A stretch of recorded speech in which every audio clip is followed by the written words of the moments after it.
Bumagsak na naman ang halaga ng Philippine Peso kahapon laban sa dolyar.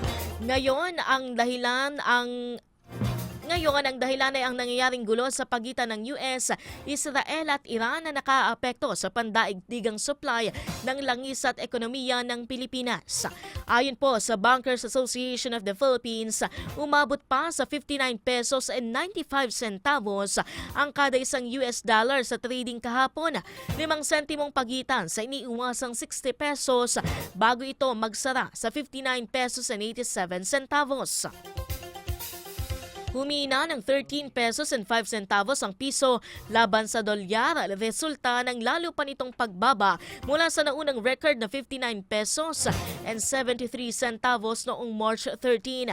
Dahil bumibili ang bansa ng langis gamit ang US dollars, mas pinamamahal ng mahinang piso ang fuel imports, lalo na sa halaga nito kada barel na lumagpas sa 100 US dollars.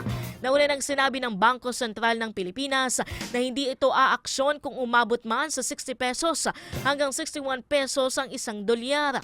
Gayunpaman, maaari umano nitong taasan ang interest rates dahil sa patuloy na hidwaan sa gitnang silangan batay sa mga eksperto.